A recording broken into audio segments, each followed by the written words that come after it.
I feel like I've got to know you. I was aware of you before lockdown, but I feel like I've really got to know you through lockdown. But I don't really know who Sheree is. And the one, I feel like I've got to know you. I was aware of you before lockdown, but I feel like I've really got to know you through lockdown, but I don't really know who Sheree is. And the one thing that I do know, and when you sent me over your bio, you described yourself as an old school hairdresser. What do you mean by that? I'm old school because I started my training in 1993. Probably before some listeners. You look far too young to have started in 1993, by the way. It's true. I did a YT scheme, so they're not even around now, but people going back would know what a YT scheme was. I worked in the salon full time. I went to college 1 day a week. I did ridiculous amount of hours for something like 90p an hour. But it was great because I really learned all the really fundamental skills in hairdressing. So I learned it was all about perming then. It was all about cap highlights, the breeze blow dries, the tang sets.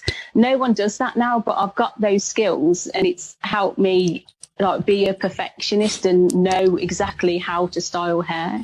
Yeah, I agree completely. And I started in 1986 and I think mine was a YTS. I think they dropped the S, which was the youth training scheme, 1986. And I kind of get where you're at that bit point, because look, I'm sure our younger listeners think, well, look, I don't really want to hear about how it used to be, but it was a big part of this was very much about dressing hair. And I guess that has been fundamental in your confidence in doing longer hair.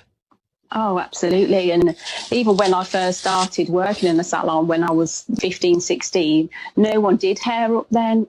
We didn't even have straighteners then.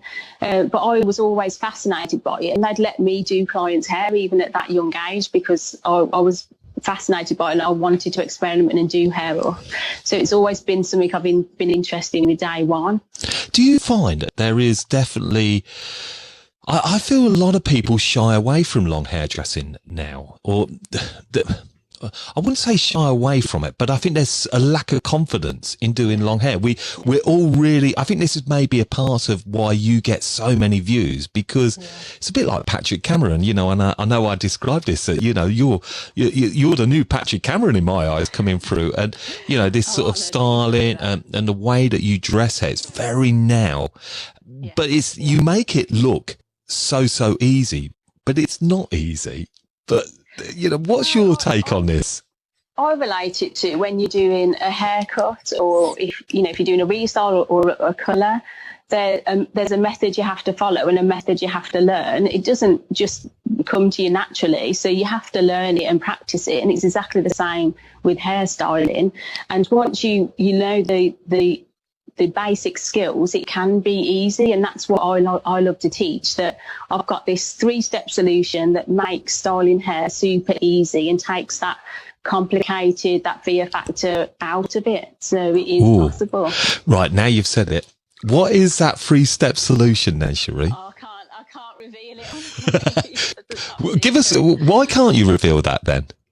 Because that's my key to success that I teach on my classes. Okay. So it's the 3 basic skills that I've developed over all of the years of my styling, and it's 3 simple things, but implementing it into your work really makes a success out of your hairstyling and makes it easy and enjoyable.